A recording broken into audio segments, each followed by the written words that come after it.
The royal family rocks some swanky digs, and since the British monarchy's Crown Estate owns most historic properties throughout the United Kingdom, Queen Elizabeth banks 25% of that revenue. While you may think of Buckingham Palace as the quintessential royal abode, don't tell the Queen, but some residences are even cooler. Here's what the royal family's homes really look like. The opulent Buckingham Palace. Okay, of course we have to at least mention Buckingham Palace. If you've ever traveled across the pond to London, you probably took a selfie outside its gates. But there's a lot that goes on behind those gilded walls. According to the official royal website, in the summer months, tourists are even allowed inside for a glimpse of the staterooms. But even then, there's a lot you won't see. There are 19 rooms you're allowed to visit, but Buckingham Palace has another 756 that are totally off limits. This includes 240 bedrooms for royals, their guests, and staff, as well as 78 bathrooms. Since the palace is also often a place of business, there are 92 offices. This is one home that's literally fit for a queen. Weekends at Windsor Castle.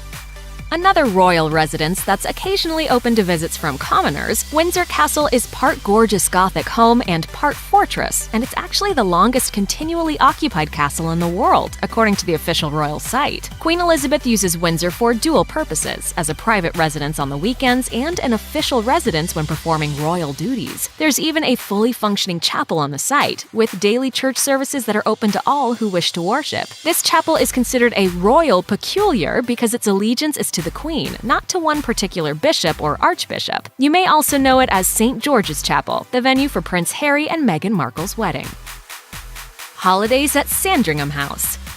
Although you might be content with just a palace and a castle, that's not how this royal family rolls. On the eastern coast of England, in a county called Norfolk, there sits a 20,000-acre estate called Sandringham House. The phenomenally manicured garden takes up a substantial 60 of those acres. Sandringham House is one of two properties privately owned by the royal family, and a beloved one at that. According to the royal family's website, King George V once called it, "Dear old Sandringham, the place I love better than anywhere else in the world." Queen Elizabeth's father, King George VI, also loved the estate, writing, "I have always been so happy here and I love the place." It's no surprise then that the Queen likes it too. The royal family celebrates Christmas at this house, exchanging gifts at tea time.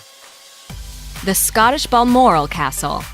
Windsor Castle is cool and all, but why stop at owning just one fortress? Balmoral Castle, located in Aberdeenshire, Scotland, looks like something out of a fairy tale. It's also the last of just two private residences owned by the royal family, according to the official royal website. Non-royals can visit the Scottish castle 4 months out of the year, and Queen Elizabeth spends her summer break there, often with other members of her family. After the royals tweeted a photo of the Queen meeting Julie Payette, Governor-General Designate of Canada, from within castle walls, People magazine highlighted some interesting details. From tons of books to delicately worn reading chairs to even a TV, the Queen has obviously made the castle more like a cozy home than a fortress.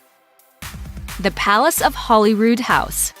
Although Queen Elizabeth is often referred to as the Queen of England, she also rules over Scotland, and you can't rule a place without a palace, right? The Palace of Holyrood House, located in Edinburgh, is her official Scottish residence. The Queen uses this palace for many functions, including one summer event dubbed Holyrood Week, which involves many official engagements and, of course, a garden party. King George V and Queen Mary actually started those garden parties, and the tradition continues today. The palace is huge, but is somehow not a monstrosity. Visitors can tour the palace inside and out and gander at the ornate and elaborate decor. You will find a church here too, Holyrood Abbey, although it sits in ruins today. Knotcott for the newlyweds.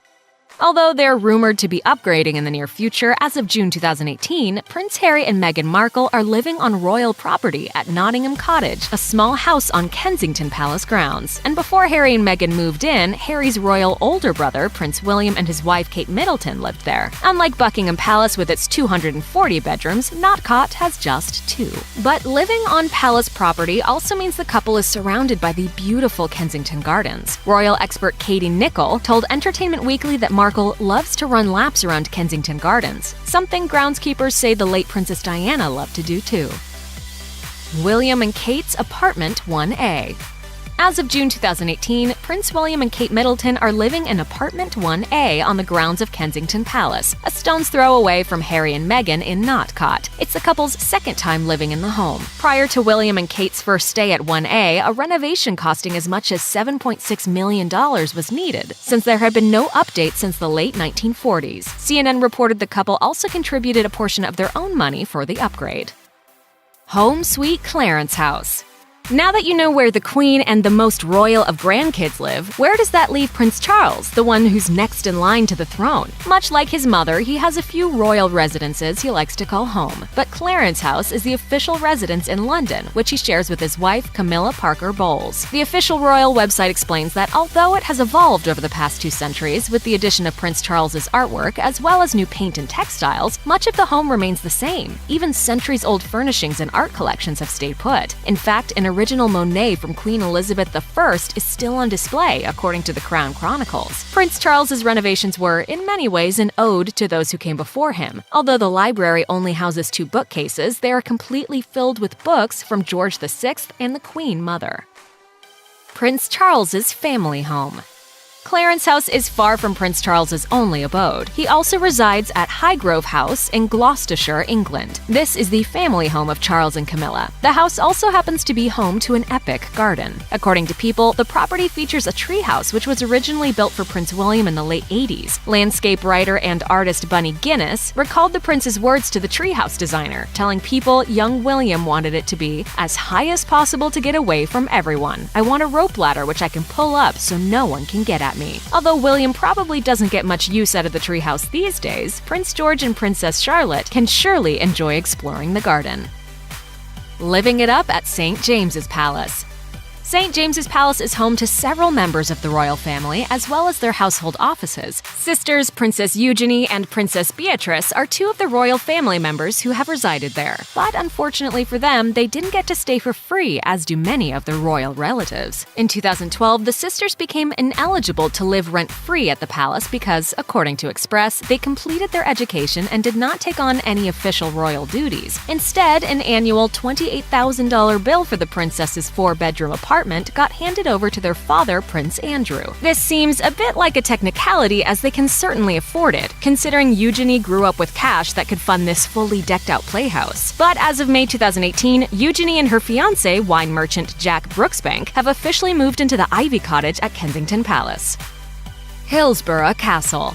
In 2015, British Heritage sat down with curator Dr. Christopher Warlilack to discuss one of the coolest royal homes, Hillsborough Castle. The Georgian country home, let's be real, the castle, is situated in Northern Ireland. Although the Queen doesn't get around to visiting every month, Warlilack says the house hosts other royal guests at least once per month, saying, Prince Charles was there in May with the Duchess of Cornwall. Prince Edward was there 2 weeks ago with the Countess of Wessex. When Edward visited, he was the very first royal to turn on the new fountain. Warlilack explained his plans to hopefully open the castle to the public and told of some amazing restorations he helped accomplish, including renovating the entrance, purchasing new furniture, and obtaining 12 royal portraits from the Royal Collection Trust. Plus, Hillsborough Castle features 90 acres of gorgeous gardens. It certainly will be worth a visit.